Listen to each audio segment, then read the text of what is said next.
of human rights. The recent study we did in the security firms found that almost 40% of security firms or security guarding firms do not offer contracts to workers, and 20% actually have experienced sexual violence for female workers in security companies.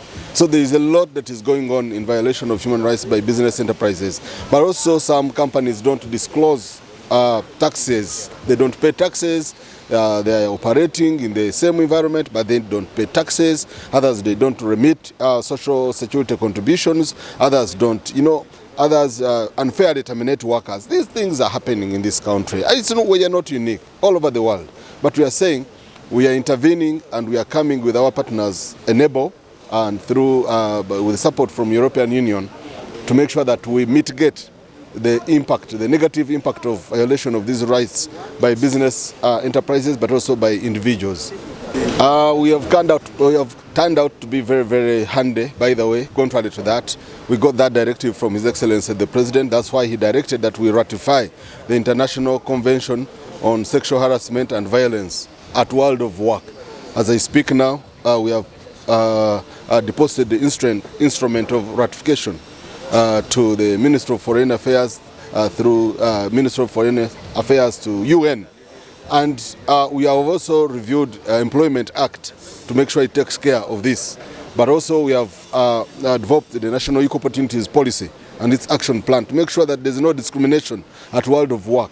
We are developing interventions to make sure that the plight of workers is addressed at workplace. Yes, we have sexual harassment regulations and also guidelines against sexual harassment at World of Work. We've had challenges. Of course, young people say they are being discriminated because of ABCD, that where do we buy experiences? Yeah? 3 years experience, I've finished campus, where do I go to buy it? Where do I get the experience? I want to work.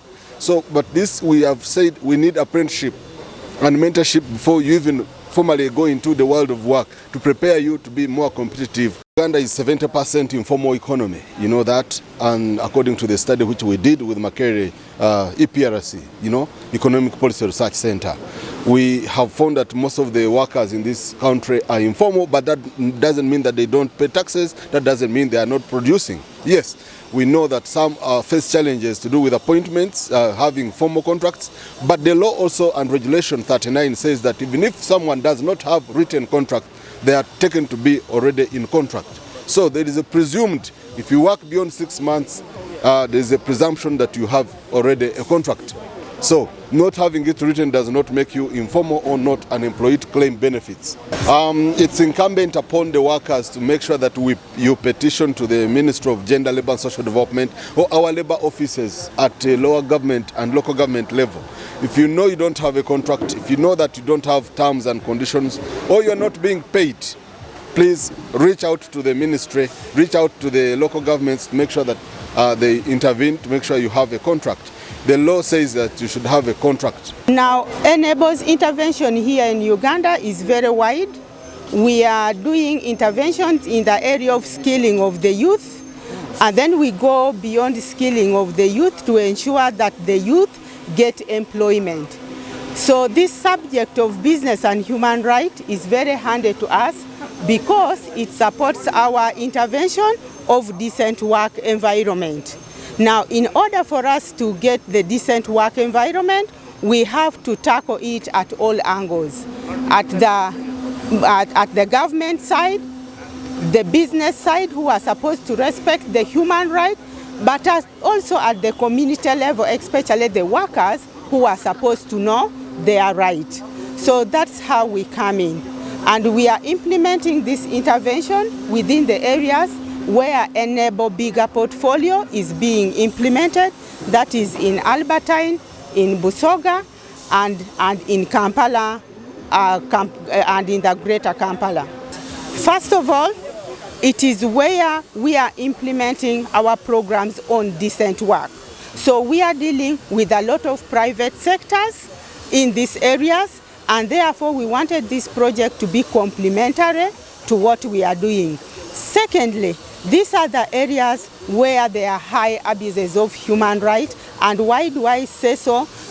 Greater Kampala has big businesses and within those big businesses, there are a number of issues that are taking place.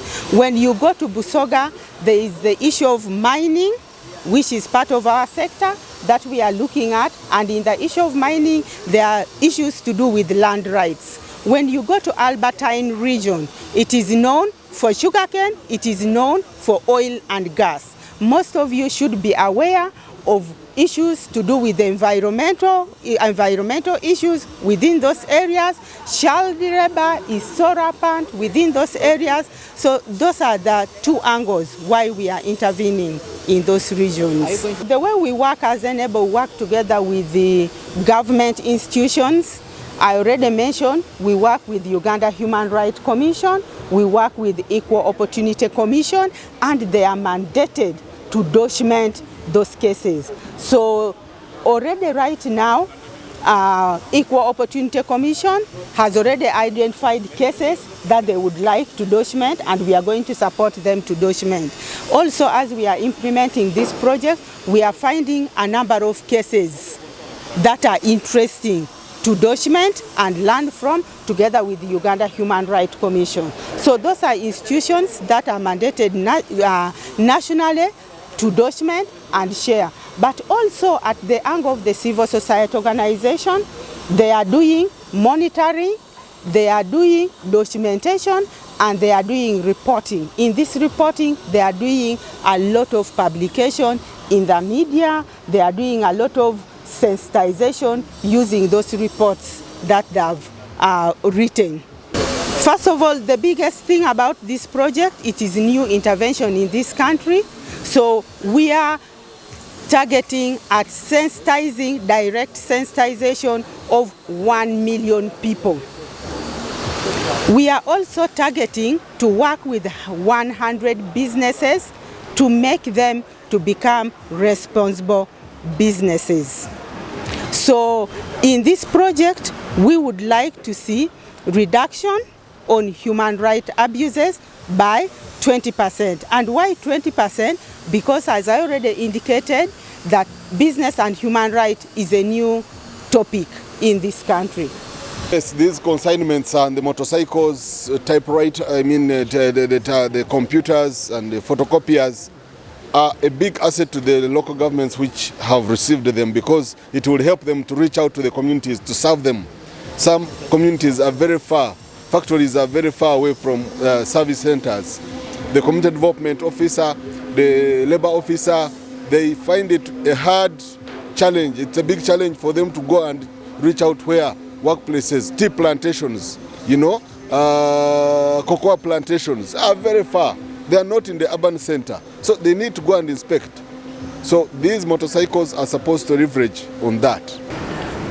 By equipping your offices and the institutions, we aim not only to enhance your operational effectiveness, but it is also to reaffirm our confidence in your leadership to basically promote inclusion and inclusive rights-based development.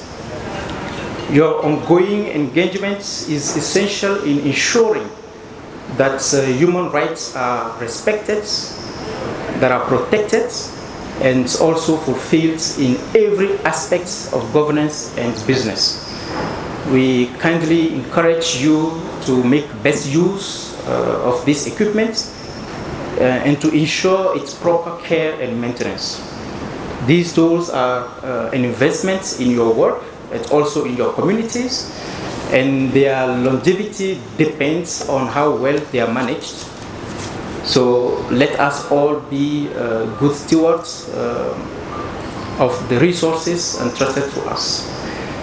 Let also this moment serve as a reminder that through collaboration can build stronger, more resilient communities where dignity, accountability, and justice are not just aspirations, but lived